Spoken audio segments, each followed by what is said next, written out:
I'm glad you're home, dear. Masayang sambit ni Chanli. Napangiti naman ang binata at masuyong humalik lamang ito sa noo ni Chanli. Busy pa rin sa ginagawa si Jeff nang bigla na lamang mag-ring ang iPhone niya. Tuluyan niyang chinek kung sino ang tumatawag.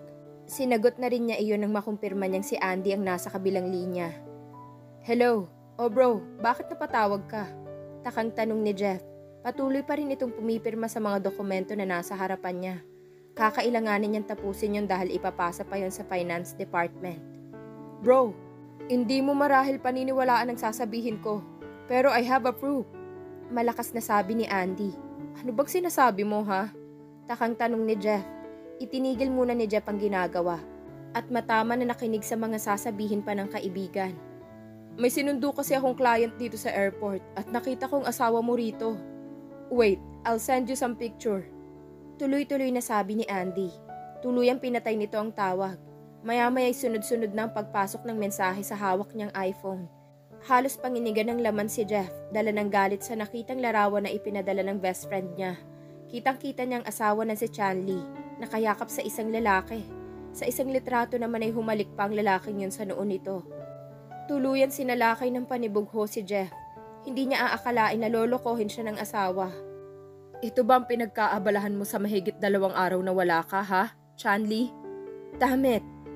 Agad ang pagkuyom nito sa mga kamao. Sa ilang saglit ay tuluyang ibinato ni Jeff ang aparato. Agad ang pagkapira-piraso niyon. Bullshit ka, Chanli. Ginagawa mo akong tanga. Sigaw ni Jeff. Bigla naman pumasok si Felicity. Dahil sa malakas na boses ng boss niya. Nagulat pa ito sa galit na nakabalatay sa mukha ng boss. Pero ipinagwalang bahala lamang niya yon. Sa tingin niya iyon na ang pinakamagandang oras para gawin niya ang plano. Agad itong naglakad sa direksyon ni Jeff na nanatiling nakaupo habang nakayuko. Kung ako sa'yo, hindi ko naiisipin ang asawa mo. Nandito naman ako. Anas ni Felicity. Manakanakang minamasahe niya ang balikat nito. Nang hindi umimik si Jeff ay tuluyan siyang pumunta sa harapan nito. Dahan-dahan itong naupo sa kandungan ni Jeff. Nanatili pa rin walang imik ito.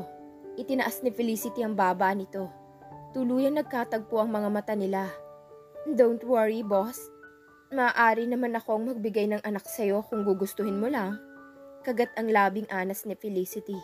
Bahagya nitong inilapit ang muka sa lalaki. Napangiti si Felicity nang hinayaan siya ni Jeff. Tuloy-tuloy lamang ang paglalakad ni na Chanli at ng lalaking kasama nito sa compound ng Chan Empire. Tiyak na ikatutuwa ni Jeff na makilala ka. Agaw pansin ni Chanli rito. Matipid lamang nangiti ang kasama niya. Tuluyan lumabas ang dalawa sa elevator. Sa ilang segundo ay nakarating sila sa harapan ng pinto ng opisina ni Jeff. Nagtaka si Chanli dahil wala ang sekretary nito sa station. Dito ka lang. Ako munang magpapakita. Bilin niya. Tumango naman ang kasama niya. Akmang kakatok si Chanli sa pinto. Nang mapansin niyang nakabukas ng kaunti iyon. Walang alinlangan na itinulak niya yon. Ang eksena na naratnan niya'y hindi niya kinaya. Unti-unting humalagpo sa mga butil ng luha sa mata ni Chanli. Agad itong naglakad ng tahimik palayo. Pinigilan niya ang umiyak. Taka namang napatingin si Norvin rito. Kahit hindi magsalita si Chanli, baka sa mukha nito na may dinaramdam ito. Tara na. Hila sa kanya nito. Wala nang nagawa si Norvin. Saglit muna nitong nilingon ng opisina na nilabasan ni Chanli. Kahit hindi magsalita ito'y ramdam niyang may inililihim ito. Matiim na titig lamang ang iniwan ng binata sa opisina ni Jeff bago sila tuluyang makaliko. Habang sa posisyon ni Jeff, hinayaan niyang babaeng haplusin siya. Kahit saglit, gusto niyang ilayo ang isipan sa asawa niyang taksil. I'll make you happy, Jeff. Pangako ko sa'yo yan. Anas ni Felicity. Tangka na sana nitong ididikit ang labi sa bibig niya na bigla na lamang niya itong itulak palayo. Bigla siyang nahimasmasan buhat sa sinabing salita nito. Fuck, anong ginagawa mo, Jeff? Anong silbi ng ipinangako mo kay Chanli? Pangangaral ni Jeff sa isip. Why, Jeff? Ayaw mo na ba ng ganito, Kagat labi na tanong ng babae upang bumaling ang pansin niya rito. Isa-isang pinag-aalis ni Felicity ang mga botones sa blusa nito. Stop doing that, Miss Clever. Sigaw ni Jeff, ngunit tila walang naririnig ang babae. At patuloy lamang ito sa ginagawa. Napangisi ito nang makita niya kung gaano tingnan ng boss niya ang mga yon. Mas ginalingan na niya. Tuluyan nang umupo sa lamesa si Felicity. "Come near me, please." Paanas na utos niya. Nakaramdam ng tagumpay si Felicity nang lumapit si Jeff sa kanya. Mukhang makakamit na niya ang langit ngayon sa piling ng boss niya, na matagal niya rin pinangarap. Ngunit napasinghap si Felicity nang damputin mula sa swivel chair nito at ibato sa kanya ni Jeff ang American coat nito. "What's wrong with you?" Gigil na sabi ng babae. "Get out of my office, you slut! Kung ayaw mong ipakaladkad pa kita sa mga security guards." Galit na bulyaw nito. Agad namang inayos ni Felicity ang sarili. Alam niyang hindi nagbibiro ang amo. Sa itsura nito'y tila anumang oras ay masasakal siya nito. Palabas na siya ng pinto nang muli niyang marinig ang tinig ni Jeff. "Miss Clevor, starting tomorrow ay hindi ka napapasok sa kumpanya ko. Kapag nagpumilit ka pa, ipapapatay na kita." Mariin bigkas nito. Napaawang na lamang ang labi ng dalaga. Napatangu-tangu siya, tuluyang lumabas ng pinto. Naipadyak ni Felicity ang mga paa pagkatapos niyang maisara ang pinto. Hindi niya aakalain na tatanggalin siya ng boss. Lalong hindi siya makapaniwala na hindi man lang ito nadarang sa paghuhubad niya. "Isa kang bato, Mr. Jeff Chan. Magsama kayo ng asawa mong walang silbi." Sigaw ni Felicity sa nakasaradong pinto. Agad na niyang kinuhang mamahaling shoulder bag. Nabigay ng sugar daddy niyang nakapatong sa lamesa niya. Wala siyang kaabog-abog na naglakad papunta sa may elevator para umuwi. Tuluyang isinara ni Chanley ang pinto ng silid ni Norvin. Nagbili na siya sa mga employee niya na kapag hinanap siya ng binata ay sabihin dito na umuwi muna siya sa Manila. Ayaw na sana niyang kausapin si Jeff. Dahil kitang-kita naman ang dalawa niyang mata na nagtataksil ito sa kanya. Agad niyang pinali sa isipan ng tagpo kung saan nakita niyang nakakandong ang sekretary nito sa asawa niya at tila naghahalikan. Mapait siyang napangiti habang hilam na ng luha ang mga mata niya. Bakit hindi ko agad naisip yun, ha?" Panunuya ni Chanley sa sarili. Hindi niya malubos maisip na may relasyon ng asawa at ang sekretary nito. Mabilis niyang pinaharurot ang kinalululanan na kotse. Maghahating gabi na, kaya mangilan-ngilan na lamang ang mga sasakyan sa daan. Kaya upang mapabilis siyang mag-drive, wala pang 2 oras ay tuluyan siyang nakarating sa bahay nila. Mabilis na niyang iginarahe ang kotse. Mula sa itaas ay kitang-kita niya ang nakabukas na ilaw sa silid nila. Tuloy-tuloy na siyang naglakad paakyat ng hagdan. Mabilis niyang isinuksok sa doorknob ang susi. Hindi na siya makapaghintay na kausapin ng asawa. Aaminin na rin niya ang lahat-lahat. Marahil kapag ginawa niya yun ay magkakaayos na sila bilang mag-asawa at baka sakali ay bumalik ang relasyon nila. Mahal na mahal niya ito, kaya gagawin niya ang lahat upang magkaayos sila. "Jeff, gising ka pa pala. Maaari ba tayo mag-usap para..." Ngunit tuluyang natigil ang ibang sasabihin pa ni Chanley nang tuluyan niyang mabuksan ang pinto at tumambad sa kanyang kasalukuyang paggamit ng asawa ng cocaine, isang klase ng ipinagbabawal na gamot. Akala ni Chanley tuluyan na nagbago ito. Ayon rito ay matagal nang hindi ito gumagamit. Ngunit tila nagsinungaling sa kanya ito. "Akala ko tumigil ka na sa bisyong yan. Sinungaling ka, Jeff. I'm so disappointed on you. Nang babae ka na nga, panay pa rin palang singhot mo ng drugs." Nanghihinanakit na sigaw ni Chanley. Bigla siyang kinabahan nang tumayo si Jeff at matiim na nakatingin lamang sa kanya. Bigla siyang naguluhan sa inakto ng asawa. Nasa labi nitong pamilyar na ngisi. Napalunok ng laway si Chanley. Halos alam na niya ang susunod na mangyayari. Kapag hindi siya umalis ay mapapahamak siya. Napahakbang siya patalikot. Tatakbo na sana siya nang bigla na lamang hinablot ni Jeff ang buhok niya. Ramdam niya ang malakas na paghila ng asawa sa buhok niya. Nakagat niya ang labi dahil sa sakit na naramdaman na nanggaling sa anit niya. "Please, Jeff, nasasaktan ako!" Sigaw niya, ngunit tila walang naririnig si Jeff. Nag-umpisang umulan sa labas. Kasabay ng pagbilis ng tibok ng puso ni Chanley. Inabot niya ang kamay ni Jeff na nanatiling nakasabunot sa buhok niya. Tuloy-tuloy na siyang napaluha. Muli ay naramdaman niya ang takot. Isang impit na sigaw na nanggaling sa kanya. Nang maramdaman niya ang malakas na pagsampal ng asawa sa pisngi niya. "Jeff, tama na!" Pagmamakaawa nito. "Ikaw ang tumigil. Ang kapal na mukha mo. Hindi mo na nga ako mabigyan ng anak, nagagawa mo pang manlalaki." Nanggigil na duro ni Jeff rito. Muli isang sampal ang ipinadapo niya sa pisngi ni Chanley upang tuluyang bumagsak ito sa lapag. Hindi totoo yan. Han, patuloy ni Chanley. "Manahimik ka." Tuluyan nitong nilapitan si Chanley. Sa nanalabong isip ay tuluyang sinakal ito ni Jeff. Nagpapalag naman si Chanli. Pilit na tinatanggal ang mga kamay ng asawa sa leeg niya. Maya-maya bigla na lamang binitiwan ni Jeff si Chanli. Tila nahimasmasan na ito sa ginawa ng asawa. Sa nanlalaking mga matay agad niyang pinangku ito. I'm sorry, hon. I really not meant it. Please, don't leave me. Tarantang usal ni Jeff. Halos magkulay ubi na ang buong mukha ni Chanli. Dahil na rin sa kawalan ng hangin sa ginawang pananakal ng asawa rito. Mabilis na nitong pinaharurot ang sasakyan matapos na maikabit ni Jeff ang seatbelt ng asawa na walang malay. Agad naman silang nakarating sa ospital. Mabilis na dinala sa ER si Chanli, habang si Jeff ay tuluyang naluha sa nagawa niyang kasalanan sa asawa. Maya-maya'y humahangos na dumating sina Andy at Beatrice. Anong nangyari, kuya? Tanong ng kapatid. Kasalanan ko, pero hindi ko sinasadya. Really, I'm in drugs, kaya hindi ko nakontrol ang sarili ko at nasaktan ko siya. Amin ni Jeff na ikinabigla ng dalawa.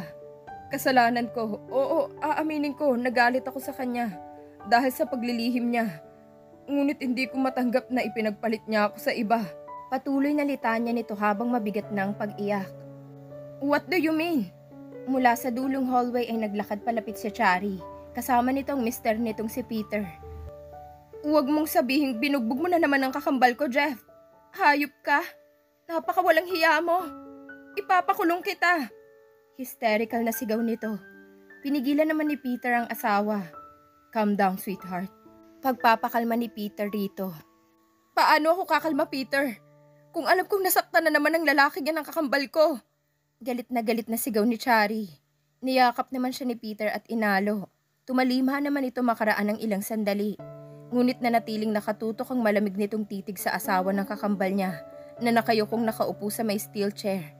Makaraan ng isang oras ay tuluyan nang nailipat sa isang private room si Chanli. Ngunit nanatiling unconscious pa rin ito. Please, Chari, gusto kong makita at bantayan ang asawa ko. Pakiusap. Sumamo ni Jeff. Pwede ba? Huwag ka na magpaawa, Epek. Umalis ka na kung ayaw mo magtawag ako ng pulis at ipakaladkad kita paalis. Galit na pagtataboy ni Chari. Pero, alis! Ang kapal mong sabihin na asawa mo ang kambal ko. Eh hindi ka naman nagtitiwala sa kanya. Inaakusa mo pa siyang nanlalalaki. Pwes, pagsisisihan mo lahat ng ito. Dahil kahit kailan hindi ko napapayagan na mapalapit at masaktan mo pa si Chanli ulit. It will be the last time. Maigting na bigas nito kay Jeff. Again, I'm sorry. And please, I'm begging huwag niyong ilayo si Chanli sa akin. Siya na lamang ang meron ako. Pakiusap ni Jeff. Sir, tama na yan. Ang mabuti pa umuwi na kayo. Utos ng CQ na lumapit rito. Tara na bro. Yakag ni Andy. Wala nang nagawa si Jeff kung hindi ang umalis. Ngunit ipinangako niya sa sarili na babalik siya bukas. Hindi siya titigil. Hanggat hindi siya napapatawad ng asawa. Kung kinakailangan niyang lumuhod dito, gagawin niya. Patawarin lamang siya nito at balikan. Manakanakang ungol ang nahimigan ni Sarah sa anak niyang si Chanli. Hanggang sa tuluyan na itong nagising. Thanks God, you're awake, Iha. Tugon nito na mahigpit na ginagap ang palad niyang nasa tabi. Ma, nasan po ako? Tanong ni Chanli. Magpahanggang ngayon ay nananakit ang magkabila niyang muka at hirap din siya sa paghinga. Hindi mo ba naaalala? Si Jeff, ang asawa mo. Pinagtangka ang kanyang patayin. Nanlalaki ang mga mata na nasabi ng ginang sa anak. Awang-awa ito sa sinapit ng anak sa asawa nito. Masakit sa tulad niyang ina na makitang nasasaktan ng ibang tao ang anak niya. Kita niya ang pagkagat ng ibabang labi ni Chanli. Kasunod niyon ang sunod-sunod na luhang dumaloy sa magkabilang pisngi nito. Sana anak, hindi na lamang kami pumayag na pakasalan mong lalaking yun. Nakamuntik ng sumira sa mga buhay natin. Nag-iiyak na rin na tugon nito. I'm sorry, Ma. Gumagaralgal na sabi ni Chanli. Kitang-kita ni Chanli ang pag-aalala sa mukha ng ina. Hinaplos naman ng ginang ang ulo ni Chanli. Okay lang anak, pero please, mangako ka na hindi ka na makikipagkita kay Jeff. Pakiusap. Hiling ng ina. Opo, Mama. Naiusal ni Chanli. Muli niyang ipinikit ang mga mata. Tuluyang hinila ng antok ito pagkatapos. Maya-maya'y naramdaman niyang paghaplos ng isang magaan na palad sa mukha niya. Agad niyang iminulat ang mga mata nang makita niyang si Jeff yon. I'm so sorry, Chanli. Hindi ko sinasadya ang nangyari. Sumamo ng asawa sa kanya. Agad ang pagbangon ng galit sa dibdib ni Chanli. Hindi mo pa rin ba sinasadya na nakipagrelasyon ka sa sekretary mo? Nagdaramdam na sambit niya. Wala kaming relasyon, Chanli. Maniwala ka sa akin. Umalis ka na. Hindi na ako maniniwala sa'yo. Sobra na ako nasasaktan sa lahat. Sana hindi na lamang kita pinakasalan. Sana hindi na lamang kita nakilala. At sana hindi na kita minahal. Nanghihinanakit na hiyaw niya. Kita niya ang pagbalatay ng pagdaramdam sa mukha ni Jeff. Maging siya man ay nasasaktan sa mga nangyari. In the first stage of their marriage, ay grabe ng sakitan ang nangyayari sa pagitan nilang mag-asawa. Mahal na mahal kita, Chanli. Ikaw na lamang ang meron ako. At inuulit ko, wala kaming naging relasyon ni Felicity. Oo, inaakit niya ako. Pero kahit na kailan, hindi ko siya pinatulan. Patuloy na pakikiusap ni Jeff. Mahigpit niyang niyakap ang asawa. Bitiwan mo ako, Jeff. Bitiw! Sinungaling ka. Hindi ako bulag. Nakita ko mismo ng dalawa kong mata, Jeff, na nakakandong ang babaeng yun sa'yo. At nakita ko naghahalikan kayo. Tili ni Chanli. Agad namang nagsipasukan ng mga staff ng nurse. Kasunod ang mga magulang ni Chanli. Mahigpit na niyakap ni Jeff ang asawa. Pilit na nilalayo naman ng mga staff nurse ito kay Chanli. Please, Han, patawarin mo ko. Mahal na mahal kita. Pagsusumamo ni Jeff. Umalis ka na, iho. Kung ayaw mong ipakulong ka namin sa ginawa mo sa anak namin. Tugon ni Ginoong Richard. Naiyoko na lamang ni Jeff ang ulo. Unti-unti na siyang bumitaw sa asawa na nakatingin sa ibang direksyon. I'm sorry ulit, Chanli. Hindi kita susukuan. Kahit ilang beses mo kong itaboy. Pagkasabi niyon ay mahinahon na naglakad si Jeff palabas. Mariin niyang naikuyom ang kamao. Sa mga sandaling yun ay tuluyang humalagpos sa magkabila niyang mata ang tinitimping luha. Patuloy lamang sa pag-inom ng alak si Jeff habang nakatanaw sa dagat sa labas. Maliwanag ang buwan sa gabing yon. Tuluyang binuksan ni Jeff ang back door. Hindi na ito nag-abalang isara iyon. Pasalampak siyang umupo sa buhanginan. Itinaas niya ang bote ng beer na hawak. Ibinato niya yon dahil nasaid na ang laman. Hindi niya alam kung ilang bote ng whiskey na ang naubos niya. Gusto niya lang uminom ng uminom. Hanggang sa makalimutan niya ang lahat ng masasakit na pangyayari sa buhay niya. Nanatili lamang siyang nakatanaw sa payapang dagat ng mga sandaling yon. Ang mabining tunog ng paghampas ng alon at ang malamig na simoy ng gabi ay ramdam niya. Mapait siyang napangiti. Noong mga panahon na binili niya ang propriedad na iyon, ay ang asawa niyang nasa isip. Alam niyang ikakatuwa ni Chanli ang lugar. Hindi nga siya nagkamali dahil nagustuhan iyon ni Chanli. Sa pagkaalala sa asawa ay muling bumalik sa isip niya ang mga nangyari noong nakaraang araw. Araw-araw siyang nagpupunta sa hospital kung saan ito nakakonfine. Halos lagi siyang nagdadala ng mga bulaklak at chocolates dito. Hindi rin pumapalya si Jeff na humingi ng patawad dito. Ngunit sadyang matigas ito. Hindi na niya alam ang gagawin. Sa ikalawang pagkakataon ay inalis na siya ng ama sa pagiging CEO sa kanilang mga kumpanya. Lahat na rin ng mga credit cards niya ay pina-offline nito. Ang pinakamasakit sa kanya ang marinig sa bibig ng babaeng tanging minamahal niya na ayaw na nito sa kanya. Chanli, please. Pakinggan mo naman ako. Maniwala ka naman sa akin, oh. Masama lamang siyang tiningnan nito. Nanatili itong tahimik. Ito ba ang gusto mo? Ang maghiwalay tayo? Hindi mo na ba ako papatawarin? Naghihinanakit na bigkas ni Jeff. Mas maganda nang maghiwalay tayo. Kesa naman nagkakasakitan tayo. Saka may ipapaalam pala ako sa'yo. Biglang umiba ang tono ng tinig ni Chanli. Ano yun? Kinausap ako ni Andy kahapon na nakita niya raw akong may kasamang ibang lalaki sa airport. At nalaman mo raw yon. Dahil sa narinig ay biglang naramdaman ni Jeff ang pamilyar na sakit na nararamdaman niya nang makita ang mga larawan na kuha ni Chanli at ng lalaking yon. Ayaw kong pag-usapan yan. Tayo ang mahalaga sa ngayon, Chanli. Pag-iwas na lamang niya. Pero kailangan mong malaman kung sino si Norvin sa buhay ko. Nag-igting ang panga ni Jeff. Kulang pa ba ang mga masasakit na salita buhat rito? Bakit kailangan pa siyang saktan ng labis nito sa pagpapakilala sa lalaking tingin niya ay karibal sa asawa? Sino nga ba siya, Chanli? Siya ba ang boyfriend mo bago tayo maikasal? Siya bang pipiliin mo kaysa sa akin? Mas mahal mo ba siya? Alam ko na rin, Shanley, na nakipag-deal ka kay Dad at pumayag na pakasalan ako para hindi ako mawala ng mana. Alam ko rin balang araw na iiwan mo ko. But please, listen to me.